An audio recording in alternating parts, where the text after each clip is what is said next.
Pretty much anytime someone's having a relationship problem, the answer is always the same. Go to therapy. It doesn't matter who you ask. It could be your mom, your best friend, the internet.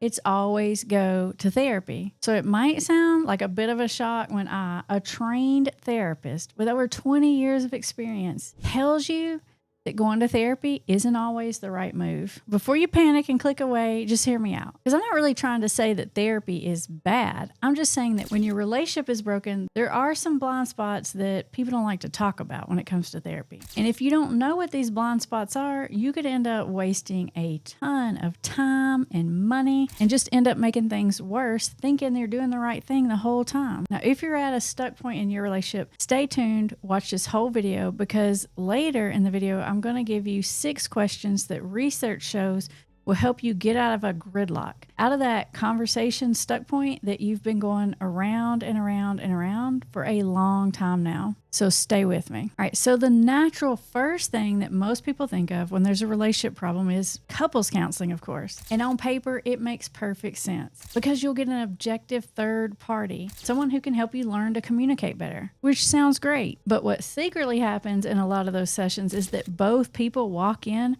hoping the counselor is going to take their side and communicate it that their partner can finally understand what they're doing wrong. Let's face it, not everyone goes to couples counseling trying to figure out what they can do better. Unfortunately, a lot of times people are just there because they just want someone that has a degree to tell their partner what they need to change. And in some ways, that makes a lot of sense because you're frustrated.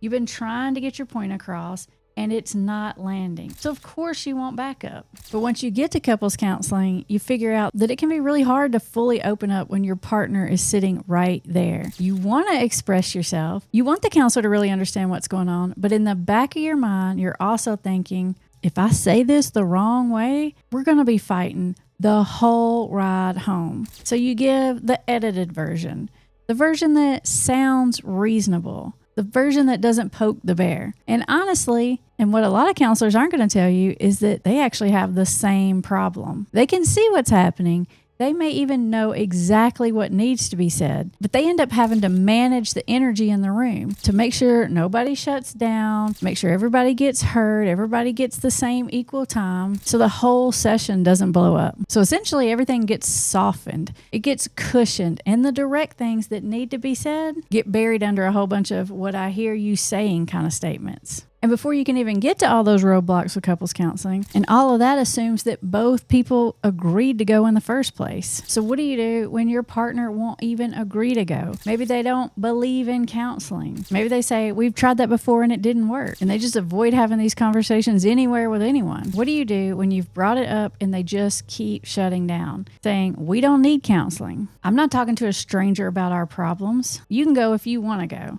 That's where most people end up, sitting across from a therapist all alone, trying to work through a relationship problem. Now, I'm not saying that that can't be helpful because the truth is one person can change the dynamic of a relationship. When one person really does change what they're bringing to the dynamic, the other person is going to naturally respond differently. So the whole system starts to shift. So getting individual therapy can absolutely be effective. But if you're going to do individual therapy for a relationship problem, be really careful because there is a giant pitfall that happens when you're working one-on-one with a therapist. And that pitfall is they're only hearing your side. And I'm not saying that as a criticism. It's just the reality of the situation. It's how therapy works. I know this because I've been the therapist in those situations hundreds of times.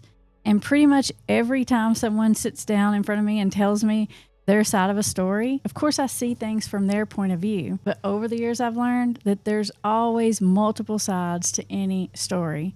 In our office, the way it works is everybody gets assigned their own therapist.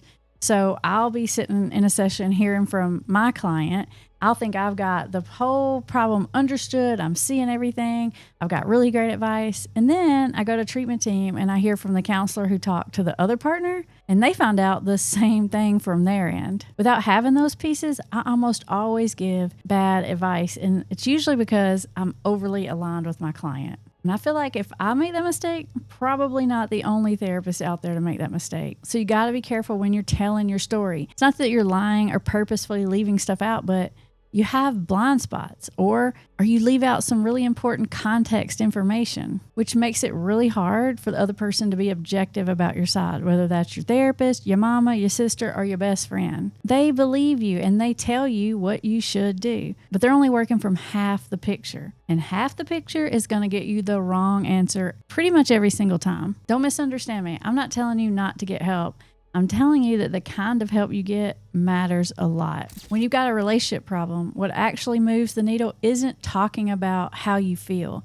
It's about changing what you're doing. Relationship problems require action. Let me give you an example. Remember earlier when I told you I was going to give you those 6 questions? Well, we're finally here. Next time you find yourself in one of those gridlock conversations with your partner, having the same disagreement that you've had over and over again, you know the one, it always ends the same way?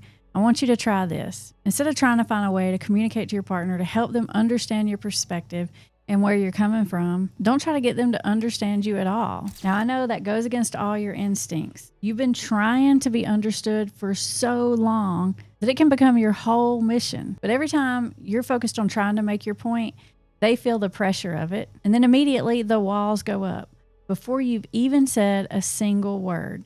So instead, get genuinely curious about their side. Not being nice and letting them talk so that you can say your side. None of this, I'll listen so they'll listen.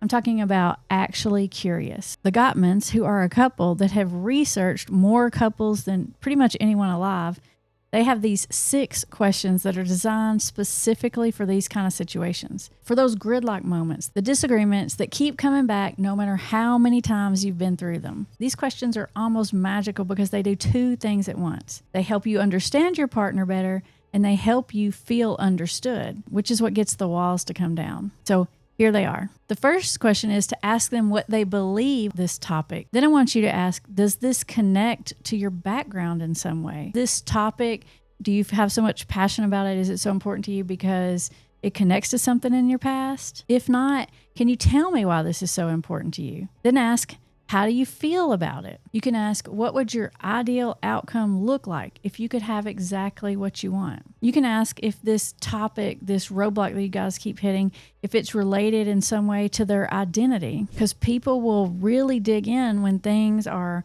triggering a button from the past, if they're related to their identity, if it's hitting some kind of button from some other relationship trauma, and understanding why you keep getting to this impasse is so important. And what you'll notice about these questions is none of them are trying to make a point. It's not a passive aggressive question. You're not trying to set up a counter argument. They're just, help me understand you. Because if you can make your partner feel really understood, like genuinely understood, their nervous system actually settles down and their defensiveness drops. Not because you convince them of anything, because they feel like they don't have to fight anymore. Now, when you ask these questions, you got to respond with empathy. Reflect back what you're hearing. Now, this is not the time to share your differing opinion or correct the record.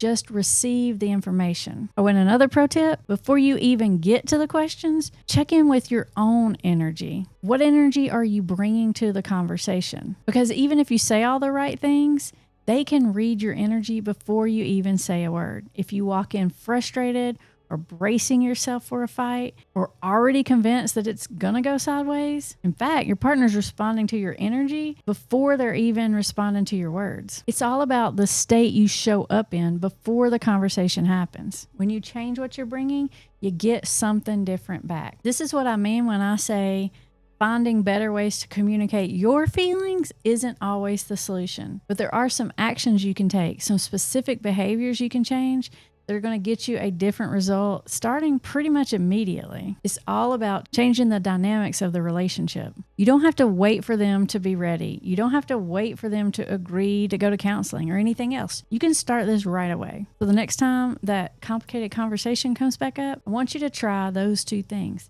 shifting your energy And if you find yourself getting gridlocked, I want you to move into asking those curious questions. Those are just a couple of the strategies you can try, but there's a whole system behind the dynamics that get created, why it keeps repeating, and exactly what to do about it. And if you want to understand the whole system, like from A to Z, the whole thing, step by step, then take a look at our challenge. We do our challenge about every 6 or 8 weeks or so, where we walk you through the whole process. It's all about helping you find the clarity and the tools to get you unstuck in your relationship. Because the worst place to be is not knowing if this can change, not knowing if you're the problem, if they're the problem, and being unsure if you've tried all the right things. The link to the challenge is in the description. And if you haven't already, don't forget to subscribe so you can get the whole video series, which is all about how to get your relationship unstuck.